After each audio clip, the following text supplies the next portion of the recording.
ಪ್ರಾರಂಭದಲ್ಲಿ ತುಂಬಾ ರಗ್ಗಡ್ ಆಗಿದ್ರೆ ಒಂದು ಹಂತದಲ್ಲಿ ತುಂಬಾನೇ ಸಾಫ್ಟ್ ಆಗ್ಬಿಡ್ತೀರಾ, ಕಣ್ಣೀರ್ ಹಾಕ್ತೀರಾ, ಬಿಗ್ ಬಾಸ್ ನನ್ನನ್ನು ಹೊರಗೆ ಕಳಿಸಿ, ನಾನು ಹೋಗ್ತೀನಿ, ಇಲ್ಲಿ ಇರೋದಿಲ್ಲ ಅಂತ. ಯಾಕೆ? ಬಿಗ್ ಬಾಸ್ ಮನೆ ಅನ್ನುವಂಥದ್ದು ನಾವು ಹೊರಗಿಂದ ಏನು ನೋಡ್ತೀವಿ ಅಷ್ಟು ಸುಲಭ ಅಲ್ವೇ ಅಲ್ಲ. ಯಾಕೆಂದರೆ ಯಾರೂ ನಮ್ಮವರಲ್ಲ ಅಲ್ಲಿ. ನಾನು ಆಗಲೇ ಹೇಳಿದ ಕೆಲವು ಇಂಟರ್ವ್ಯೂಸಲ್ಲಿ ನಾನು ಹೇಳ್ತಿದ್ದೆ, ನೀವಲ್ಲಿ ಟಾಸ್ಕ್ ಮುಗಿಸ್ಕೊಂಡು ಬಂದು ದಾಹ ದಾಹ ಅಂತ ಕೆಳಗೆ ಬಿದ್ದು ಒದ್ದಾಡ್ತಾ ಇದ್ರು. ಹೇಗೆ ಅಂದರೆ ನಿಮ್ಮನ್ನು ಯಾವ ರೀತಿ ನೋಡ್ತಿರ್ತಾರೆ ಅಂತಂದ್ರೆ ಇಡೀ ಮನೆ ನನ್ನನ್ನು ಒಂದು ವಿಲನ್ ಆಗಿ ನೋಡ್ತಿದ್ದಿದ್ದು. ಒಂದು ನೀರು ತಂದು ಕೊಡೋಕ್ಕೂ ಯೋಚನೆ ಮಾಡೋರು. ಯಾಕಂದರೆ ಆ ಮಟ್ಟಕ್ಕೆ ಎಲ್ಲರೂ ನಾನು ಎದುರು ಹಾಕ್ಕೊಂಡಿದ್ದೆ ಇಡೀ ಮನೇಲಿ.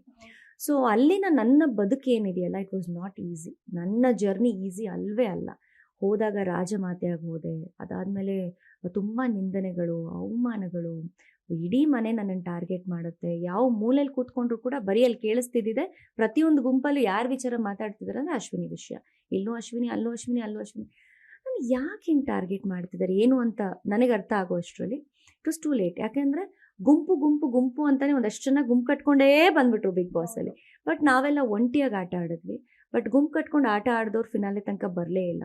ಅದು ನಾನು ಸಾಧಿಸಿದ್ದು ಅಂತ ನನಗನ್ಸುತ್ತೆ. ಸೊ ತುಂಬ ಕಷ್ಟ ಬಿಗ್ ಬಾಸ್ ಜೀವನ ನಾವು ಅಂದ್ಕೊಂಡಷ್ಟು ಸುಲಭ ಅಲ್ವೇ ಅಲ್ಲ.